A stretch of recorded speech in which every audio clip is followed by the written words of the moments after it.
Magandang hapon, JP. Anong protocol ang sinasabing nilabag ng security personnel at kumpirmado bang tanim bala nga ang nangyari?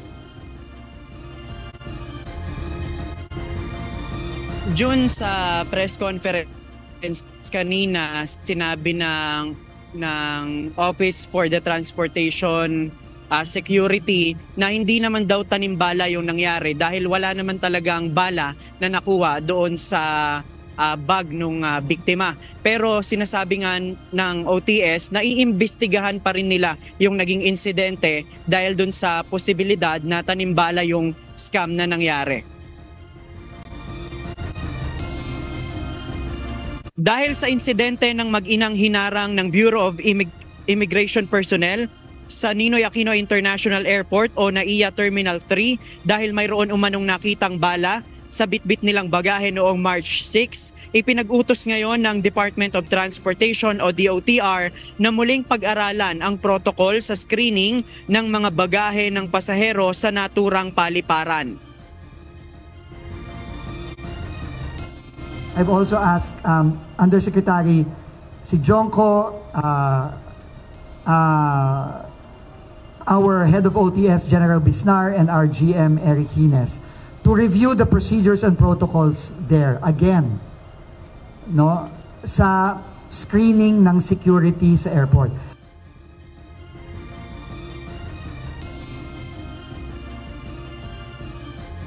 Sa press conference kanina, inanunsyo ni Transportation Secretary Vince Dizon na tinanggal na nila sa serbisyo ang 3 security personnel na sangkot sa insidente. Pati ang kanilang supervisor inalis na rin sa posisyon.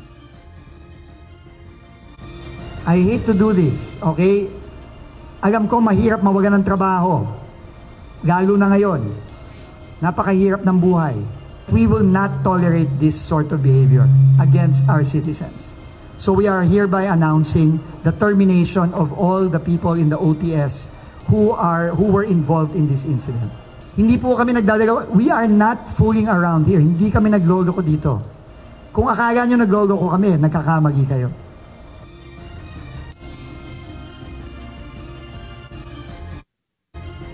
Ipinaliwanag din ni Secretary Dizon at ng bagong talagang Office for Transportation Security Administrator na si Retired General Arthur Bisnar na labag sa protocol ang ginawang physical inspection ng mga security personnel.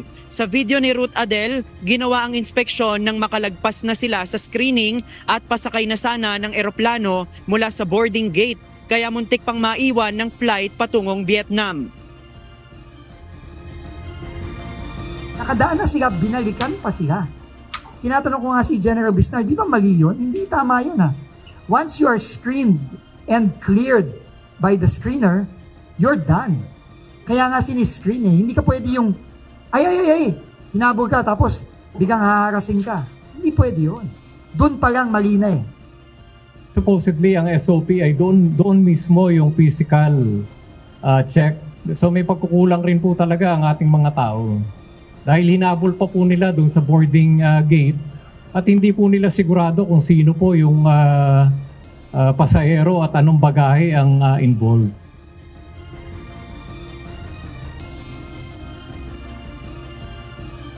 Kakasuhan ng administratibo ang 3 security personnel dahil sa harassment na ginawa sa mag-ina. Sa inisyal na investigasyon ni Administrator Bisnar, nakitaan niya sa scanner na mayroong isang bagahe na may bala.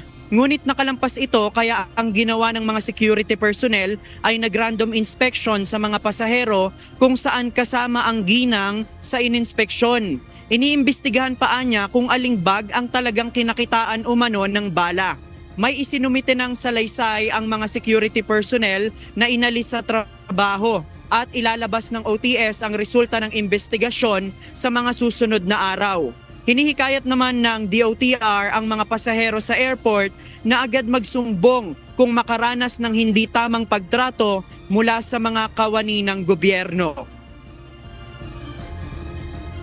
We will have a hotline. Magpapagagay ako ng hotline sa airport. Anything na maling ginawa sa mga kababayan natin, i-report nyo agad sa hotline na yan.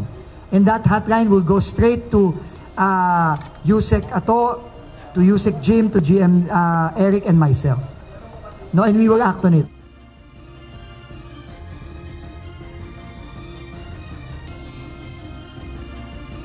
June, noong nakaraang Biyernes lang nanumpa sa tungkulin ang bagong administrator ng OTS na si Retired General Arthur Bisnar. Kaya ayon sa kanya, marami pa siyang kailangang pag-aralan o aralin sa ahensya. Pero titiyakin nga niya na itong OTS ay magiging maayos yung kanilang mga empleyado at walang gumagawa ng katiwalian upang maiwasan nga o hindi na magbalik yung ganyang insidente na meron umanong tanimbala.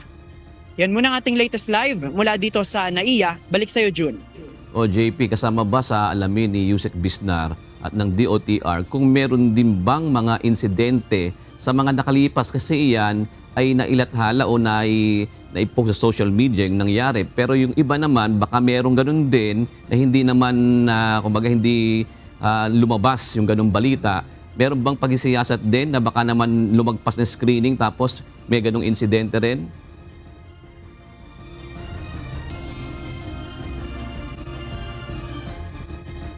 Yes, June, ang sabi nga dyan ng administrator ng OTS, dahil nga bago pa lang siya dun sa kanyang posisyon, aalamin niya kung ano yung kalakaran sa OTS at pag-aaralan kung meron pang mga insidente na ganyan na tanimbala at kung meron ngang mapapatunayan nila na involved sa mga ganyang insidente o kaya meron pang modus na ganyan, ay kanilang tatanggalin sa serbisyo. Yun din yung sinabi ni Secretary Dizon. Doon naman sa mga kababayan natin na sinasabi ni Secretary Dizon, kung meron silang insidente na hindi lang na-report sa ahensya, ay hinihikayat nila yung publiko na i-report pa rin yan para magawa ng aksyon ng DOTR.